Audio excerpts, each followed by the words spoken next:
Muy buenos días, bienvenidos y bienvenidas a Sin Fronteras. Hoy es lunes 13 de enero de 2020 con Carlos José Hurtado y con Luis Enrique Guerrero. Le damos la bienvenida cuando son las 6 de la mañana con 30 minutos. Sin Fronteras, la revista con William Griggs Vivado en la primerísima 91.7 y 105.3 FM. Bueno, son las 6:34. Quiero comenzar agradeciendo algunas cosas y saludando a algunas personas. Bueno, vamos a empezar con el agradecimiento a... No voy a dar sus nombres, no vaya a ser que tomen represalias. Una amiga desde California y un amigo de Baltimore. Bueno, de la zona de Baltimore, más bien.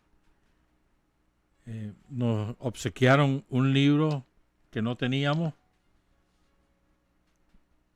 En el caso de la compañera de California lo mandó por esos correos, correos, mensajerías que hay expresa y el compañero de Maryland lo trajo personalmente junto con su padre.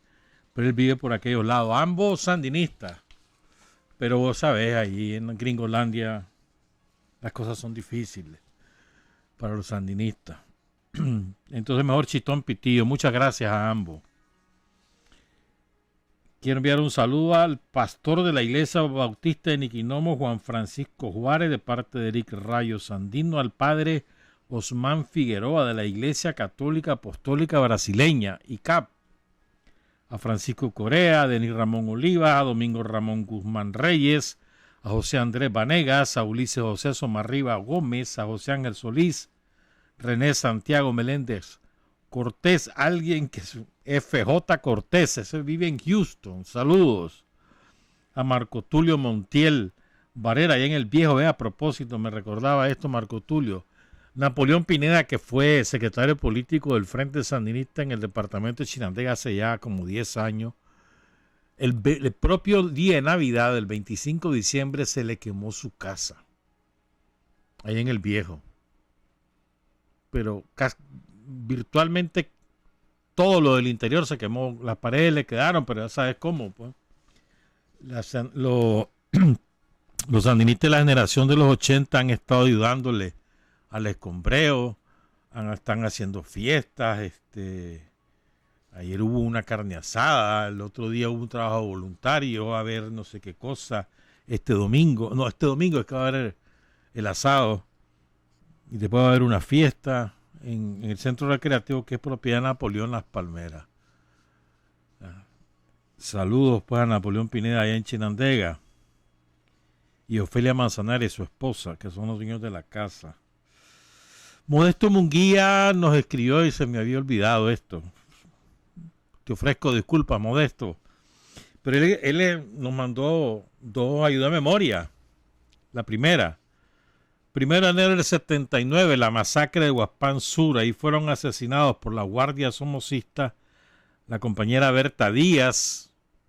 Hay un barrio que lleva su nombre por esta razón. Y los compañeros Armando Bonilla Cuaresma, Edgar Ramón Sandoval Mendoza, Mauricio Lara de Trinidad, Marta Yoconda García y Ramón Sánchez Urbina. Los mártires de Huaspán Sur del 1 de enero de 1979, apenas 7 meses antes del triunfo, 7 meses y medio. Y el 3 de enero, Modesto nos recordó que es la heroica caída de Roberto Vargas Batra. Yo tuve la oportunidad de conocer a Roberto y de trabajar algunas veces con él. Y él cae, él era el jefe de la acción. Una acción de recuperación económica en la distribuidora San Sebastián. Ya desapareció, creo, la San Sebastián, ¿verdad? Ya desapareció, ¿verdad? ¿Te acuerdas que mataron a los dueños, los propios hijos? Como a mediados de los 2000 fue eso, más o menos. Allá lo fueron a asesinar a los dos viejos por el crucero. Ahí están todavía las cruces. Los hijos, por la herencia, los mataron. Qué barbaridad, increíble eso. Pero bueno, el caso es que una escuadra al frente al mando de Roberto Vargas asalta la San Sebastián para recuperar el dinero y financiar la lucha, los vigilantes o los dueños avisan a la guardia, inicia la persecución y cuando van por el estadio, Roberto decide cubrir la retirada de sus compañeros y él se queda y ahí cae en combate Roberto Vargas Batres. Ahí por el estadio fue eso frente a los bomberos. Muchas gracias a Modesto Munguía y saludos.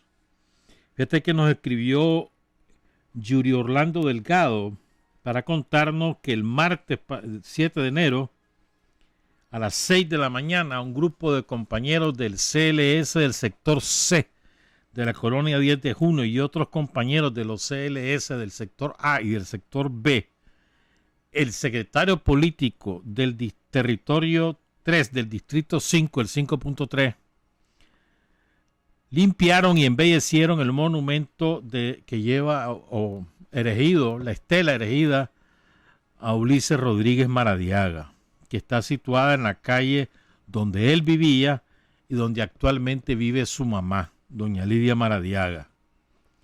En la tarde, a las 5 de la tarde, cuenta el compañero Yuri Orlando Delgado, otra vez se reunió un grupo de activistas, colocaron una ofrenda en la estela de Ulises y ahí hablaron Reinaldo Álvarez, ex profesor del Centro Experimental México, creo que ahí estudió Ulises, si mal no recuerdo, y Margarita Guevara Montano, ex compañera de clase de Ulises. Muy bonito, pues en Masaya fue que no se hizo nada y ahí cayó Ulises. Muchas gracias, Yuri, por informarnos. ¿Sabes qué? Fíjate que descubrí un compañero, por circunstancias de la vida, andaba buscando dónde enmarcar un cuadro. Yo no sabía que tantos negocios ya han ido desapareciendo de los marcos y molduras. Fui a los cuatro cerrados. Bueno, menos mal, sí, porque me encontré con un compañero llamado Emilio Reyes. Tiene su local ahí en Bataola Norte.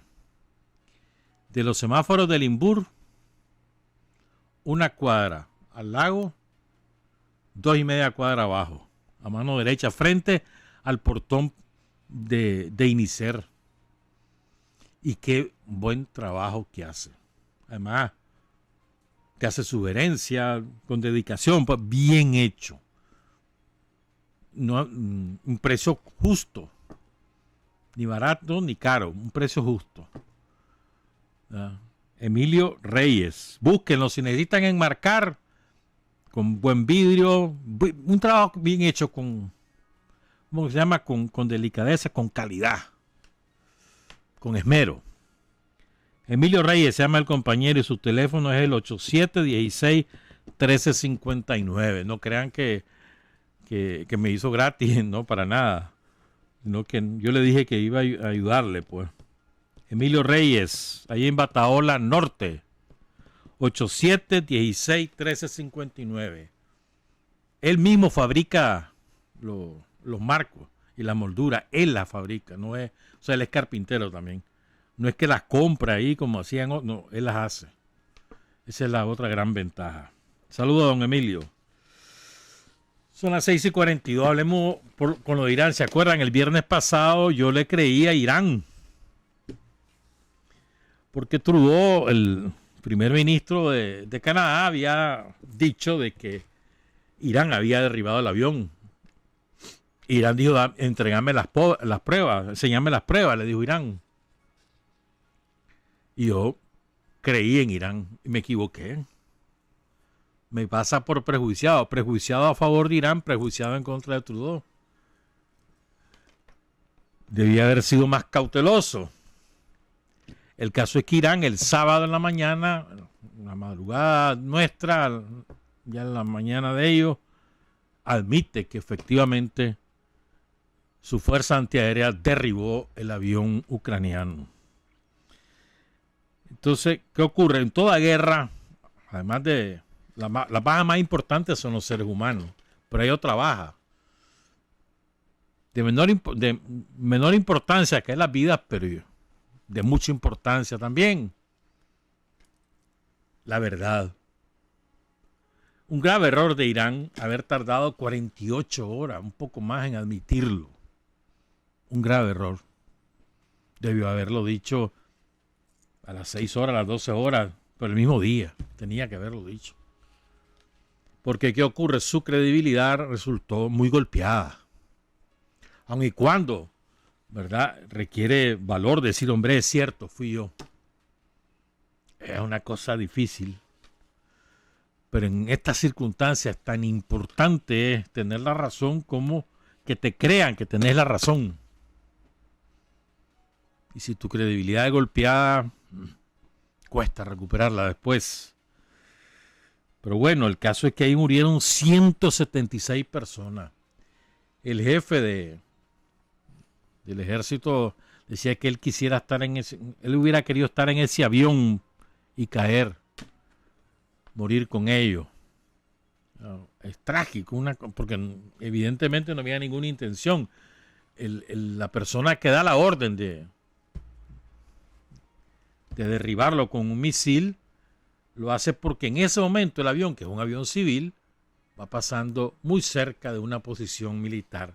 Y como estaba el bombardeo, porque como acababa de ocurrir lo de Soleimani, estaba el bombardeo de Irán sobre las bases militares norteamericanas, pues entonces presumieron que era un avión enemigo y se lo bajaron.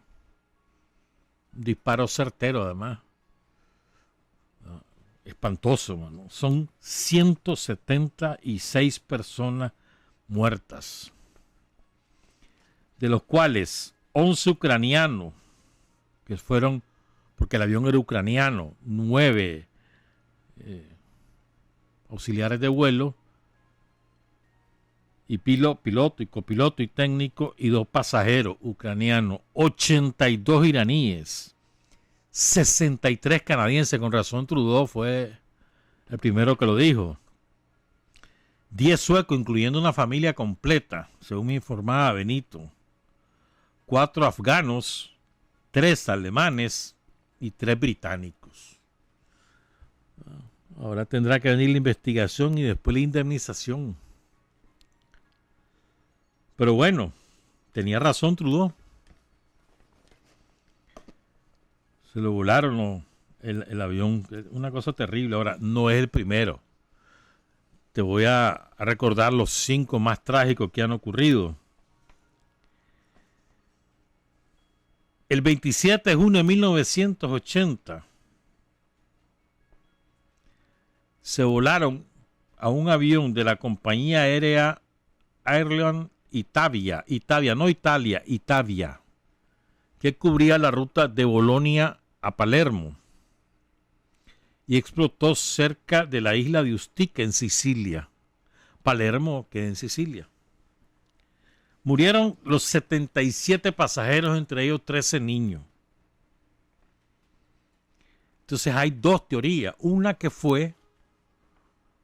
había un ejercicio de la OTAN en ese momento en la zona. Unos presumen que fue un misil de algún avión de la OTAN, y otros que presumen que fue un acto terrorista, una bomba colocada en el maletero del avión, pues. Esas son las 2 posibilidades. La más probable, por lo menos una investigación que se publicó en el 94, es esta segunda, que fue un acto terrorista, una bomba instalada en un lavabo. Segundo, esto ocurrió el 1 de septiembre de 1983. Un avión que iba desde Nueva York hasta Seúl, la capital de Corea del Sur, un Boeing de la Korean Airlines, violó el espacio aéreo de la Unión Soviética, no hizo contacto con los aviones de inteligencia. Como resultado, lo derribaron la Fuerza Antiaérea de la Unión Soviética. Cayó por la isla de Sajalín, murieron 246 pasajeros, entre ellos el congresista norteamericano Larry McDonalds. Los 23 miembros de la tripulación Dicen que los pilotos ni cuenta se dieron cuando se desvió el avión y tampoco vieron al caza que los interceptó. A partir de ese momento se empezó a usar el GPS en aviación civil, que ya existía, ¿verdad?, para asuntos militares. Tercero, el avión de Irán. Ocurrió el 3 de julio de 1988, que lo recordaba el otro día Yameni, el líder espiritual de Irán, el máximo líder de Irán. Un avión de pasajeros de la Iran Air fue derribado en aguas territoriales iraníes, en el Golfo Pérsico, por un misil lanzado por una fragata estadounidense que patrullaba el estrecho de Hormuz. Los militares de la fragata creyeron que se trataba de un avión militar iraní que iba a atacarlos a ellos, dispararon, mataron a 282 personas. Por esta razón, Estados Unidos le dio a Irán $100 millones para indemnizar a los familiares, pero no quiso asumir la responsabilidad del hecho. Otro, en 2001, un avión ruso, un Tu-154M, 66 pasajeros y 12 miembros de la tripulación, 88 personas murieron. Este avión volaba de Tel Aviv, de Israel, a Novosibirsk, y cayó a unos 200 kilómetros de Sochi, una ciudad paradisíaca que hay a la orilla del Mar Negro. La conclusión es que se la voló Ucrania, le disparó un misil. Había una maniobra militar, creyeron que era parte de esa maniobra, ¡bum!, se lo echaron. 88 personas muertas. Y Ucrania indemnizó a toda la familia de las víctimas de la catástrofe. Y el último, que hay que recordarlo, otra vez con Ucrania, ocurrió hace 5 años, 17 de julio del 2014. Un avión de la compañía Airlines, Malaysia Airlines, que iba de Ámsterdam a Kuala Lumpur, lo derribó en el este de Ucrania. En el momento estaba el conflicto entre el ejército de Ucrania con las milicias de Donbass. Alguien lo derribó, probablemente la Fuerza Armada de Ucrania. Murieron 298 personas, la mayoría holandesa. El ejército de las milicias se acusan de la catástrofe, ¿verdad?, y se convirtió en una de las tragedias aéreas más grandes de la historia, más graves de la historia. Rusia hizo una investigación y concluyó que el misil que derribó a este avión era del ejército ucraniano. Holanda dijo que era un misil ruso, o sea, por lo tanto, de las milicias. En diciembre de 2019, las autoridades ucranianas dijeron que hasta el 1 de agosto terminará su propia investigación para determinar quién derribó ese avión. Te puse 5 y todavía me faltó uno. ¿Sabes cuál es? Que nunca se supo nada. Aquel avión que salió de Nueva York, que iba para Londres, poco antes del 11 de septiembre, y se evaporó. Nunca se supo nada. Todavía hoy en día, yo no recuerdo la fecha, todavía hoy en día las familias van a la bahía de Nueva York a tirar flores en homenaje a las víctimas. Creo que eran 300 los que iban en ese avión. Y que me acuerdo que en esa época se dijo que había sido un misil de un avión militar, de un caza norteamericano. Nunca se dijo nada, ¿sí? Nada de nada. Bueno, son las 6 de la mañana con 53 minutos. Vamos a hacer la pausa ahorita, pues, y regresamos. Hay hombres que luchan un día y son buenos. Hay hombres que luchan un año y son mejores. Pero hay hombres que luchan toda la vida. Esos son los imprescindibles. Son las 6 de la mañana con 57 minutos. Queremos hablar. Bueno, yo siempre trato de de estar releyendo a Carlos Fonseca siempre. Entonces un día de esto, leyendo uno de sus documentos de los que están bajo la bandera del sandinismo, me acordé que hay un trabajo que se hizo sobre extrayendo ideas de Carlos y agrupándolas por temas. Porque muchas veces los sandinistas creemos o nos equivocamos al ubicar el origen histórico, las raíces del antiimperialismo en Nicaragua. Y lo ubicamos solamente en dos eventos, a veces en tres, pero en dos. Fundamentalmente en el evento de la Batalla de San Jacinto, la Guerra Nacional, cuando Walker se tomó el poder, declaró el esclavismo, etc. Y la lucha de Sandino. Algunas veces incorporamos a Celedón o a Celaya, que es más o menos la misma época, pues. Entonces hasta ahí llegamos. Luego también incorporamos el hecho de que la dictadura de Somoza es hija directa de Estados Unidos. Pero hay otros orígenes de ese antiimperialismo que son parte de la esencia del sandinismo. O sea, alguien que no es antiimperialista jamás podrá ser sandinista. Puede ser que no lo sea, porque no te identificas con otros postulados, pero si sos antiimperialista es un requisito básico. Si vos no sos antiimperialista y te declarás de izquierda, sos cualquier cosa, pero no sos izquierda ni sos sandinista. O sea, una esencia fundamental. A ver, es que contradictorio lo que acabo de decir, es esencial para el sandinismo y el antiimperialismo. O sea, no hay otra manera de definirse. Si vos sos sandinista, sos antiimperialista. Si de verdad sos sandinista, si no sos cualquier cosa, pues. Entonces hay que escudriñar en esas raíces. Y Carlos Fonseca lo hace muy bien, por cierto, pues. O sea, el maestro, ¿no? Entonces les voy a ir contando algunos de las ideas que nos va dando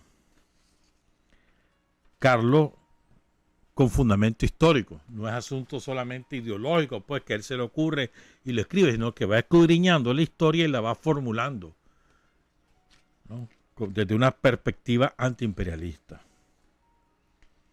Dice Carlos, y lo vamos a ir comentando porque es que es muy interesante. Ve, por algún lado se me cayó una hoja, Carlos Hurtado. Por algún lado se cayó una hoja. Falta la quinta aquí. Quizás en la oficina o en la impresora. Bueno, empiezo pues. Dice Carlos: Nicaragua es un país que ha sufrido a lo largo de más de 4 siglos. Estamos hablando que Carlos escribió esto a mediados de los 60. La agresión y opresión extranjeras. Nicaragua afrontó con el resto de países de América Latina el dominio de la península ibérica, Portugal y el Reino de España. También sufrió en una región del territorio situado en la costa atlántica la dominación británica, que se prolongó hasta 1894. Aquí recordemos, mira, ya una vez lo hemos hecho, Daniel lo hace con alguna frecuencia, nos recuerda que este territorio tan chiquito, este pedacito de América, ha sido ocupado 3 veces o intervenido 3 veces, ¿verdad?, por 3 potencias dominantes de su respectiva época. Estados Unidos, Gran Bretaña, el Reino de España. 3 veces. Gracias. ¿Verdad? Y recordemos que lo que ocurrió en la región caribeña era parte de la disputa mundial entre Inglaterra y Estados Unidos por el control de los mares. Ya España venía de capa caída y después termina siendo totalmente derrotada con la guerra de Filipinas y con la guerra de Cuba. Pero Gran Bretaña iba por ese camino. Estados Unidos era la potencia emergente. Y además no se querían en aquel momento porque se acababa de independizar Estados Unidos de Gran Bretaña y, bueno, recababa un decir, pues. Tenía menos de 100 años y eso. Entonces, no se querían. En esa circunstancia, Nicaragua era un territorio codiciado. Y por eso víctima de esas potencias. Dice Carlos, las intromisiones norteamericanas en Nicaragua parten por lo menos de la promulgación de la insolente doctrina de Monroe, 1823. Se prolongan hasta las agresiones armadas comprendidas entre 1854 y 1860, los atropellos en el resto del siglo XIX y las sangrientas intervenciones de las primeras décadas del siglo XX. En 1848 se registra el primer tratado entre los gobiernos de Nicaragua y Estados Unidos, lesionando los intereses de Nicaragua. Y en 1854 y 1855 se registran las primeras agresiones armadas de Estados Unidos contra Nicaragua. Desde entonces hasta hoy se repite sin interrupción una larga serie de actos agresivos de todo orden. Quiero detenerme aquí, miren. ¿Por qué ocurre lo de 1848? Por el canal. Desde finales de la década de los años 30 del siglo XIX, 1837, por ahí, desde entonces, poco después de que Nicaragua se independiza, se disuelve la República Centroamericana, poco después de eso, aquí vienen negociantes norteamericanos y militares norteamericanos a explorar el famoso desaguadero y la ruta del canal. Incluso después de la Guerra Nacional hasta Celaya, con la tecnología de la época, fue milimetrada toda esa zona entre el río San Juan y San Juan del Sur, fue milimétricamente diseñada por militares como Alexander, por ejemplo. Pues. Pero vienen desde entonces, ¿desde cuándo viene el interés gringo? No es solamente con Walker y todo lo que pasó entonces, sino de antes, desde finales de los años 30 del siglo XIX. Y ya los británicos lo habían dicho desde finales del siglo XVIII. Y ellos eran los primeros que comenzaron a husmear, ¿verdad? Entre otras cosas, los piratas británicos, uno de los objetivos era también dominar esa salida, esa carretera, la carretera entre los dos mares. Esto es importante. Miren cómo nos marca. Dice Carlos Fonseca, hay algo importante y es el control de la vía interoceánica potencial que ofrece al país. Ese fue el motivo que llevó al poder yanqui a agredir a Nicaragua desde el siglo pasado. En 1848, 1854 y 1855 se producen intervenciones armadas norteamericanas contra el país y hasta hoy no han cesado esas intervenciones que se han vuelto desde que tienen a los Somoza como cancerberos fundamentalmente políticas. Es decir, con Somoza las agresiones se volvieron políticas porque simplemente lo tenían subordinado, la guardia era el gendarme de los gringos de los intereses de los gringos en Centroamérica, entre otras cosas. Dice Carlos, en lo tradicional, más que la explotación económica por parte de los agresores yanquis, ocupó lugar preferente la opresión encaminada a convertir a Nicaragua en mera pieza del engranaje estratégico norteamericano. Vamos a detener aquí. Porque recordemos, asesinan a Sandino, instalan a Somoza como jefe primero de la Guardia, después derroca a los presidentes civiles que iban llegando, los iba sacando, él mismo se hacía elegir, reformar la Constitución a placer para seguirse religiendo, etcétera, pues. Tenía prohibido los partidos, solamente el Partido Conservador, bueno, todo lo que ya conocemos. Pero bueno, lo que quiero decir es esto.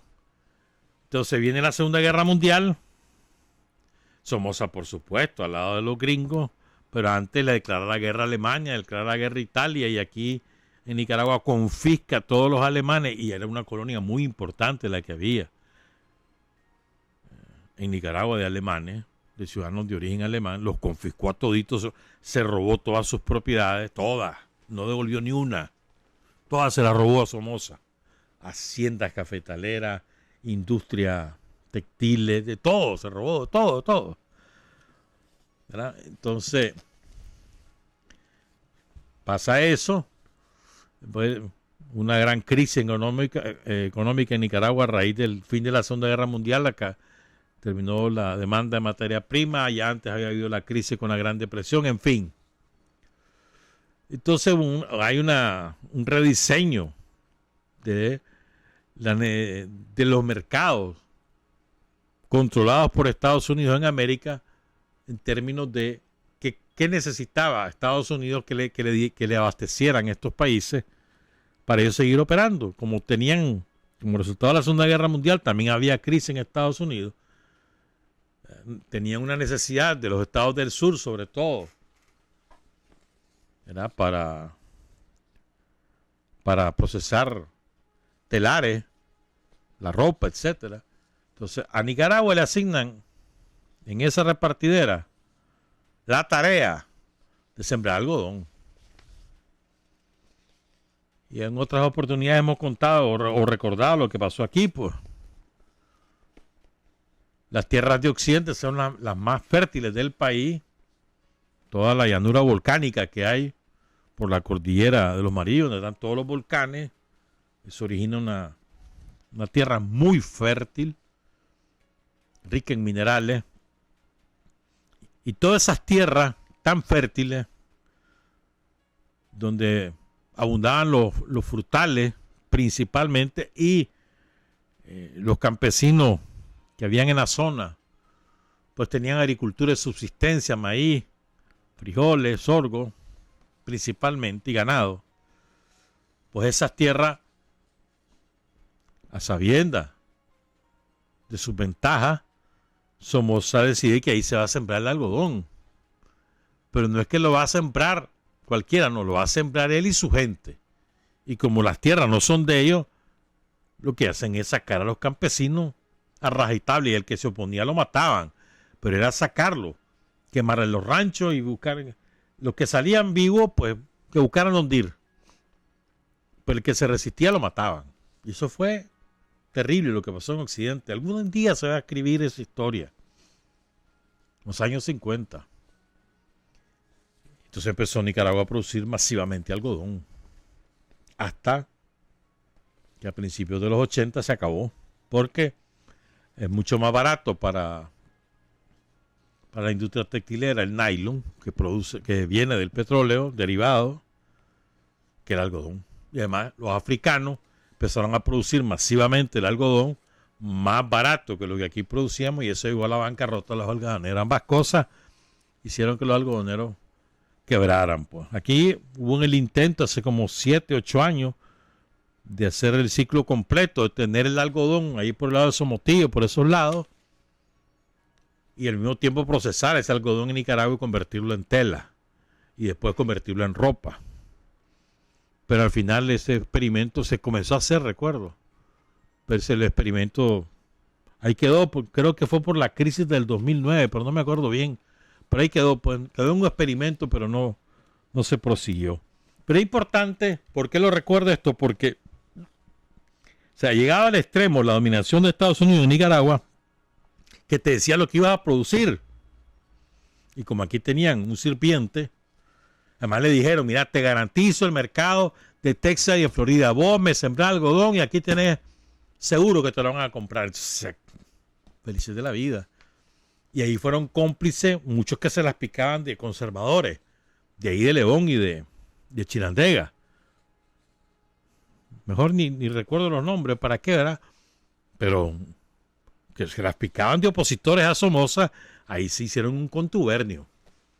Siguieron siendo de ellos, que, entre comillas, del Partido Conservador, pero eran socios de Somoza. Socios en dos sentidos, socios para la explotación de la tierra y socios para sacar a los campesinos y evitar revueltas. Sobre todo con la mano de obra tan barata, porque ahí le pagaban una miseria a los obreros algodoneros. Quien cortó algodón en los años 80, porque hubo corte voluntario de algodón en 80, 81, 82 todavía, sabe lo pesado, lo duro que era cortar algodón. Dicen que es peor en la caña de azúcar aún. Pero el algodón, porque tenía sus espinas, aquel solazo, no hay agua por ningún lado, si no llevabas tu pichinga, olvídate, y aún así la pichinga se te acababa a las 2 horas con el solazo que hay. ¿Verdad? Y le pagaban una miseria a los obreros, a los cortadores de algodón. La zona de Malpaisillo, Telica, La Paz Centro, Nagaró todavía hasta Matiares, una parte Matiares. Todo eso, hermano. Todo Chinandega, no se diga, el Viejo, ya rumbo a Somotillo, ¿será? Todo eso eran algodonales. Sigo, pues. Entonces recordemos, Nicaragua como pieza de un engranaje mayor del imperio, pues que te decía, ¿qué vas a cultivar? Hasta ese extremo. Dice Carlos Fonseca, junto con el saqueo de las riquezas nacionales, el imperialismo estadounidense se ha propuesto disponer a su antojo de la posición geográfica de Nicaragua y utilizar el país como base de agresión contra varios pueblos de América Latina. Y aquí recordemos, hay dos, Carlos Fonseca ahí no lo dice por gusto, lo dice porque hay al menos 3. De aquí salieron los aviones para bombardear Bahía de Cochino, que se llamaba en aquel momento y que hoy se llama Playa de Girón, en Cuba. La famosa invasión fracasada de los mercenarios, de aquí, de Puerto Cabeza. Somoza autorizó. De aquí salió tropa y aviones en la invasión de Estados Unidos a República Dominicana para acabar con el gobierno democrático progresista de Juan Bosch. Y después instalaron a Joaquín Balaguer, que ahí estuvo de presidente en creo que 5 o 6 periodos. Murió de viejo ya. ¿Verdad? Y de aquí también se manejó la crisis militar en Panamá. Cuando Torrijos y 2 coroneles más dan el golpe de Estado, Somoza es el que lo mandan a ver qué onda está pasando ahí. Y con tropas incluso dispuestas a intervenir si era el caso. Y aquí también para la guerra El Salvador-Honduras, aquí se manejó eso. En el 67, es decir, estamos hablando de que esta era la plataforma militar de los gringos para manejar Centroamérica sin ellos enredarse, pues, directamente. Esto es importante. ¿Se fijan, pues, cómo va una solución de continuidad en todo lo que ha hecho Estados Unidos con Nicaragua y que nos da todas las razones por las cuales somos antiimperialistas? Dice Carlos Fonseca, proclama el Frente Sandinista que las riquezas de la nación, incluidas las del subsuelo, se me olvidaba eso, y el potencial interoceánico deberán revertir sus beneficios al mismo pueblo y no ser botín de pandillas de explotadores nacionales e internacionales. Se me olvidaba las minas. Y antes, entre los años, entre más o menos 1914, 15 y más o menos finales de la Segunda Guerra Mundial, no, un poco antes, a mediados de la Segunda Guerra Mundial, aquí en Nicaragua acabaron con los hulares que se llaman, los palos de hule. toda la zona de Río San Juan, lo que es la Indio Maíz, pero desde antes, desde más o menos, antes desde Morrito más o menos, para el sur, todo eso eran hulares. O sea, de ahí sacaban la materia prima para las llantas de los equipos militares y otro uso que se le daba al caucho. ¿Verdad? Hasta que comenzó a utilizarse el derivado del petróleo. Pues. Pero hasta ese momento era la fuente del caucho era esa, los palos de hule, los huleros famosos. Acabaron con esos bosques, no quedó nada. En algún lugar te encontrás algunos palos de hule, pero no quedó nada. Eso se volvió a surgir la vegetación, pero de otro tipo. Ya no fueron los hulares, ya no fue el palo de hule. En el lado de Huaco había también, al lado del Rama. Todos esos los acabaron, mano. Fue masiva la explotación y de aquí salía todo, la materia prima para elaborar el caucho. Y luego está el oro. ¿Verdad? Me acuerdo que Carlos Fonseca mucho hablaba del daño que causaba la explotación en Misericordia a los mineros por las condiciones en las que se trabajaba.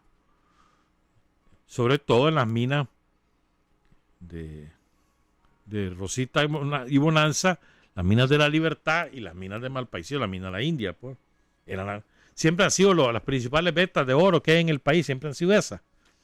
Bueno, y también en algún momento fue en el Jícaro, ¿no? Por el lado de San Albino. Ahí había bastante oro. Pero bueno, aquí, ¿cuánto se habrán llevado de oro los gringos y antes los españoles? Toneladas de toneladas, hermano. Y ahora, recordemos que la mina la nacionalizó la Revolución y las privatizó la Violeta. Cuando Daniel recupera el poder en el 2007, el 10 de enero, que acabamos de cumplir 13 años, está hasta un hecho consumado. No solo está privatizado, sino que más en manos extranjeras. ¿Qué va a hacer? Y ahí siguen. Lo que hizo Daniel fue llegar a un acuerdo con esos dueños, comiencen a darle beneficios a la población que vive en los alrededores de sus minas. Y un poquito a apretarles la tuerca por los daños ambientales, pero han hecho barbaridades. Hay una libertad y en Ciuna siguen haciendo. No nos enredemos, pues. Ojalá que se pudiera revertir, pero en las condiciones actuales, ¿qué va a hacer? Y el oro ahora que te vale la tonelada, más de $1,500, sobre todo con estos vaivenes de la geopolítica, y ahí va subiendo el oro, porque todas las potencias mundiales van buscando oro en lugar del dólar. Rusia, China, los propios países europeos, Alemania, son los principales tenedores de oro. Y van. La meta de ellos es que de aquí a 5 años, si no la totalidad, el 80% de sus reservas estén en oro, en metal físico, ahí metido en su bóveda, y $0. Esa es la meta de ellos, pues, porque ese es el gran valor, el gran objeto que respalda la riqueza y las monedas nacionales. Sigo, pues. Nos enfrentamos a una sanguinaria Fuerza Armada reaccionaria, como la Guardia Nacional, que conserva intactas las prácticas de crueldad que le inculcaron sus criadores, los infantes de Marina de Estados Unidos. Bombardeos de aldeas, degollamiento de niños, violación de mujeres, incendios de chozas con campesinos en su interior, la mutilación como tortura. Esas fueron las asignaturas que los profesores norteamericanos de civilización impartieron a la Guardia Nacional en el período de resistencia guerrillera entre 1927 y 1932, que encabezó Augusto C. Sandino. Aquí les he contado algunas veces, algunos de esos casos de atrocidades cometidas por los marines norteamericanos, y de la Guardia no se diga, pues. O sea, no solo es que Estados Unidos creó el instrumento Guardia Nacional, sino que además parte de su entrenamiento fue entrenarlos en crueldad. Recordemos además que aquí en Nicaragua, parece mentira, la primera ciudad bombardeada desde el aire fue Ocotal, la primera ciudad en el mundo. Fue Ocotal. Incluso ahí en la escuela de la Fuerza Aérea de Estados Unidos siempre se estudia el primer bombardeo en Ocotal, porque además se hizo como experimento. Después bombardearon Chinandega, más tarde, y la destruyeron. Chinandega, todo el centro de la ciudad lo destruyó la aviación norteamericana. El mismo método utilizó Somoza para sofocar la insurrección de septiembre. ¿Se acuerdan? Masaya, Matagalpa, Estelí, Chinandega, León y Managua. El mismo método. Los gringos lo estrenaron en Ocotal, lo repitieron en Chinandega, después bombardeaban, por supuesto, todas las montañas segovianas. Aquella vez que bombardearon el Chipote, creyendo que ahí estaba Sandino, y que después cuando ya suben los marinos encuentran los montones de zacate, creyendo que eran los sandinistas, y fue una de las más famosas emboscadas y simulaciones que hizo Sandino. O sea, lo que quiere decir es que la Guardia siempre utilizaba, los marinos siempre utilizaban la aviación para soportar sus incursiones de infantería, y después lo hizo la Guardia con los helicópteros, con los Puchampulco, etcétera. Pues la Guardia, recordemos cómo hacía en las montañas de Jinotega, de Matagalpa, de la Segovia, cuando capturaba campesinos, los torturaban, después los subían a los helicópteros, después los dejaban caer. Ese método es el mismo que utilizó la Fuerza Aérea de Argentina y la Fuerza Naval, los marinos, la Armada Argentina. Se calcula que a 3.000 luchadores argentinos los tiraron al mar. 3.000 es una cifra conservadora. Pero bueno, aquí en Nicaragua nunca se va a saber cuántos tiraron de los helicópteros. Nunca se va a saber. Sigo, pues. Dice Carlos Fonseca: la impotencia del invasor por aniquilar a los heroicos guerrilleros se convertía en crueles represalias contra los pobladores indefensos. Niños de pocos años eran lanzados al aire para que cayeran ensartados en las afiladas bayonetas de los soldados yanquis. Estas bestias tomaban de ambas piernas a niños campesinos hasta abrirlos y descuartizarlos. Que es el método también de los, ¿cómo le llaman? De los que nos vinieron a evangelizar, los españoles. Ese era el método de ellos. O le echaban los perros a los jefes indígenas, como ocurrió con el cacique Imavite allá en las costas del lago, donde está el puerto de Imavite. Le echaron los perros para que los perros lo destazaran. La ley del imperialismo, dice Carlos Fonseca, provoca la guerra y después se arroga el derecho de cobrar las destrucciones que él mismo ha organizado. Fíjate bien, la está enunciando Carlos a mediados de los 60 y se repite una y otra vez. La invasión a Grenada, la invasión a Panamá, en el transcurso Libia, Irak, Afganistán, lo que querrá. Siempre lo mismo, provocan la guerra y después cobran por haber hecho la guerra. Cobran, como robando la riqueza. El botín que le llama Trump, totalmente descarnado, ¿no? Como se hacía en la guerra de ocupación de la Edad Media o a principios de la Edad Moderna, pues allá en los años siglo XVIII y siglo XIX. Repito, según la ley del imperialismo, el imperialismo provoca la guerra y después se arroga el derecho a cobrar la destrucción que ha causado, que él mismo ha organizado. La resistencia contra la agresión y codicia yanqui nacen de lo más hondo de la historia de nuestros pueblos, dice Carlos Fonseca. Estamos contra 4 siglos y medio de agresiones extranjeras, de las cuales más de un siglo corresponden a agresiones yanquis. Siglo y medio, digamos. Porque después tenés lo que pasó. ¿Quién abasteció a la Guardia desmesuradamente en los años finales de la dictadura, Estados Unidos e Israel, mandándole municiones, habituallamiento, armas, cañones, de todo, mano. 76, 77, 78 y 79. Y cuando la Guardia se rinde, mano, los arsenales quedaron repletos. No tenían con quién ocuparlo tampoco.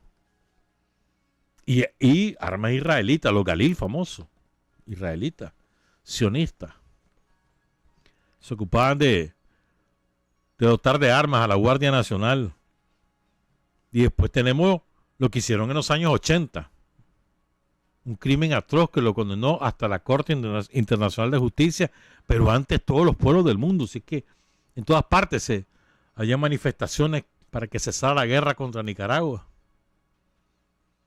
O sea, ¿cuánto gastaron los norteamericanos haciendo la guerra al pueblo de Nicaragua? Más de $2.000 millones. Y más de $2.000 millones para destruir Nicaragua. ¿Y cuánto nos dieron después de eso?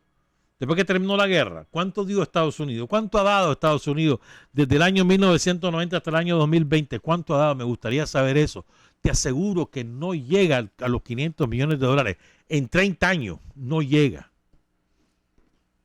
Y ellos, en 7 años, 8 años que duró la guerra, patrocinada por Estados Unidos, en 8 años gastaron más de $2.000 millones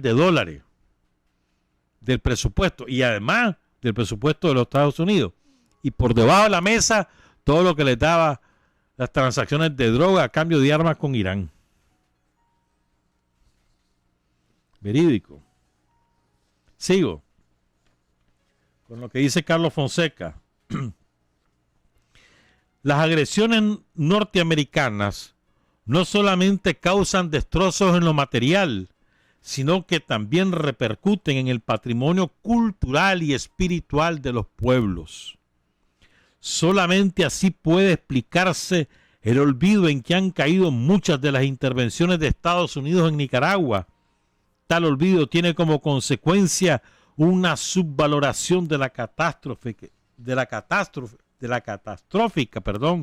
ruina causada a nuestro pueblo. O sea, parte de la dominación gringa es que vos te olvides que los gringos te están dominando. ¿Me entendés? Y eso lo hacen por la vía de las ideas. Ocultarte tu historia. O sea, castrar tu historia, tapar esa parte, dedicarse solo que la patria es la bandera, que la patria es el guardabarranco, que la patria es la guerra nacional, y quiénes son los presidentes, qué hicieron los presidentes, y ahí muere. Ay, Andrés Castro, que esa es la patria. Y olvidarse de todo lo que hacen, de las razones por las cuales han habido tantas guerras en Nicaragua, de la destrucción que han causado esa guerra y de la intervención extranjera en Nicaragua en términos armados, económicos, políticos y sociales. O sea, parte de su intervención es procurar que vos olvides que ellos son los causantes. Que te olvides de eso, que no le pongas mente a eso, olvídate. Ya lo pasado, vámonos a otra cosa, no te estés acordando de eso. Y te lo sustituyen con una invención, con una fábula de lo que realmente ha ocurrido. O peor, lo que pasó con Sandino, prohibido hablar de Sandino. Después de esos asesinatos, prohibido hablar de Sandino. ¿Cómo resucita Sandino? Por el boca a boca de sus guerrilleros sobrevivientes de las masacres después de su asesinato. ¿Cómo se iba divulgando eso de boca en boca, de generación en generación? Así fue. Y con el trabajo que hicieron grandes personajes como Gregorio Seltzer, cuando escribe General de Hombres Libres, desde un país, ni siquiera conocía Nicaragua, Seltzer. Ni había oído hablar de Sandino.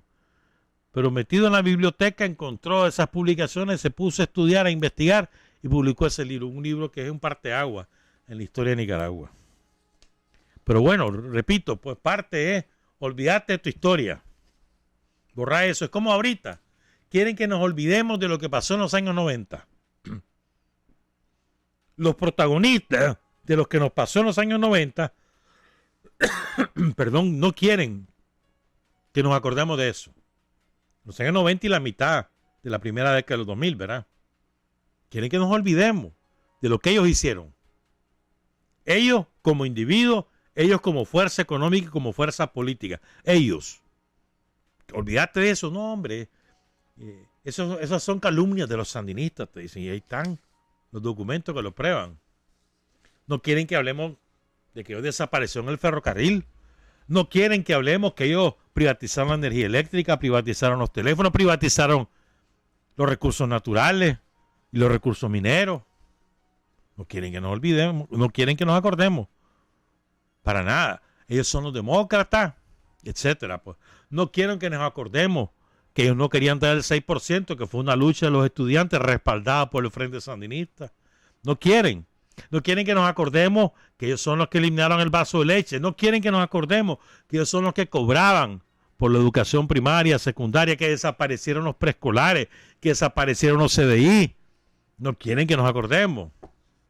No quieren que nos acordemos tampoco que ellos son los que cobraban por todo tipo de operaciones en los hospitales, que los tenían totalmente abandonados, sucios, en pura cucaracha, que ni sábana les daban para los pacientes, pero en cambio tenían las salas privadas al lado de los hospitales públicos donde sí se hacía de todo, pero tenías que pagar. No quieren que nos acordemos, es igual. Los gringos no quieren que nosotros nos acordemos todo lo que nos han hecho. No quieren. Eso lo hablan democracia, eso es el pasado, eso es otra coyuntura, eso no. No, hermano.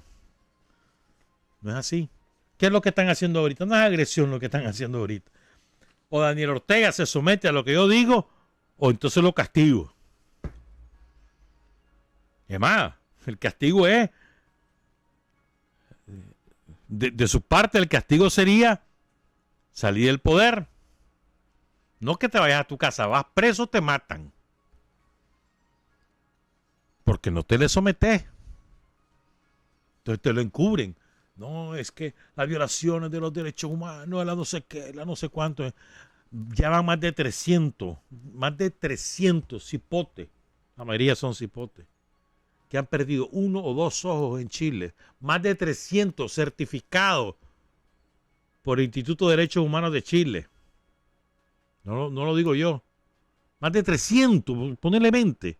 Son más de 10.000 los presos. Ahí en Francia, ahorita, en las manifestaciones de este fin de semana, más de 1.000 presos. Periodistas apaleados. Apaleados. Una mujer periodista apaleada ahí en el piso. Nadie dice nada. No hay violación de los derechos humanos. O lo que hacen los gringos. No acaban de echar preso a Joaquín Phoenix. Ayer ganó un premio Joaquín Phoenix, el premio de la crítica, de los críticos residentes en Estados Unidos. ¿Verdad? Norteamericanos. Ganó el premio. Y hace como 3 días le echaron preso ahí en Washington en una protesta contra el cambio climático. Porque Estados Unidos no hace nada. Y no pasa nada. ¿Te acuerdas cuando echaron preso unas monjas y unos curas? ¿Te acuerdas? Salieron ahí con las esposas, la foto.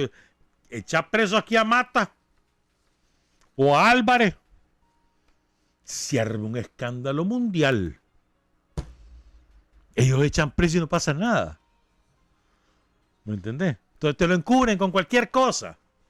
Pero el fondo es, se quieren apoderar del país para someterlo a sus intereses.